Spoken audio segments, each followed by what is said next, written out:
Hello guys, आज हम बात करेंगे एमाइन के बहुत ही इम्पोर्टेंट क्वेश्चन के बारे में जो बोर्ड के एग्जाम के पॉइंट ऑफ व्यू से इम्पोर्टेंट है।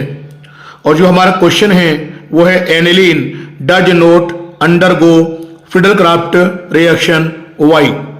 तो जैसे कि आप जानते हैं कि जो ये फ्रिडल-क्राफ्ट रिएक्शन है ये होती है इन प्रेजेंस ऑफ AlCl3 और जो एल्यूमिनियम है इसके पास होते हैं vacant orbital and due to presence of vacant orbital ये क्या होता है कि लोइस एसिड की तरह एक्ट करता है। लेकिन दूसरी तरफ जो हमारा एनिलीन है उसमें N के पास होते हैं लोन पेयर और लोन पेयर के कारण से क्या करेगा, ये अपना लोन पेयर करेगा डोनेट, इसीलिए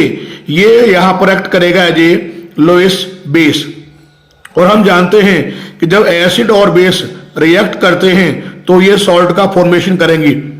और इसके फॉर्मेशन के लिए जो एनिलीन पर प्रेजेंट जो नाइट्रोजन है उस पर जो लोन पेयर है ये अपना लोन पेयर को डोनेट करेगा किसको, एल्यूमिनियम एटम को, क्योंकि इसके पास क्या है वेकेंट ऑर्बिटल। तो होगा क्या, N पर तो आ जाएगा पॉजिटिव चार्ज क्योंकि यहाँ पे क्या हो जाएगा इलेक्ट्रॉन की डेफिशिएंसी आ जाएगी और जो एल्यूमिनियम एटम है उस पर आ जाएगा नेगेटिव चार्ज और ये यहाँ पे क्या करेगा सॉल्ट का फॉर्मेशन करेगा, लवण का निर्माण कर लेगा। अब यहां पर हम बात करेंगे कि इस क्वेश्चन को हम एग्जाम में प्रेजेंट कैसे करें। तो यहां देखिए जैसे मैंने आपको बताया कि जो फ्रिडल-क्राफ्ट रिएक्शन है ये होती है AlCl3 की प्रेजेंस में, एल्यूमिनियम क्लोराइड की प्रेजेंस में, और जो एल्यूमिनियम क्लोराइड है ये इस रिएक्शन में काम करता है एज ए कैटलिस्ट की तरह, उत्प्रेरक की तरह। तो होता क्या है कि जो एल्यूमिनियम है जैसे मैंने आपको बताया कि इसके पास होते हैं वेकेंट ऑर्बिटल, तो ये तो क्या एक लुईस एसिड है और जो हमारा एनिलीन है इस पे N के पास क्या होता है लोन पेयर, तो ये क्या करेगा कि ये अपने लोन पेयर को करेगा डोनेट एल्यूमिनियम एटम को और सॉल्ट का फॉर्मेशन करेगा, क्योंकि आपने पढ़ रखा है कि एसिड और बेस जब रिएक्ट करेंगे तो सॉल्ट का फॉर्मेशन करेंगे,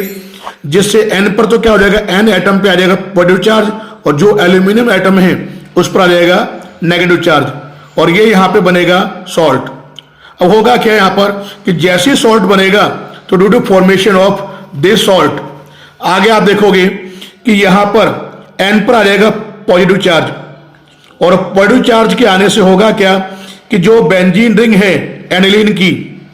ये हो जाएगी डीएक्टिवेटेड इलेक्ट्रोफिलिक सब्स्टिट्यूशन रिएक्शंस के लिए, यानी इलेक्ट्रॉन दागी जो प्रतिस्थापन अभिक्रियाएं हैं उनके लिए जो बेंजीनिंग होगी वो हो जाएगी डीएक्टिवेटेड हो जाएगी। इसीलिए हम कहते हैं कि जो एनिलीन है वो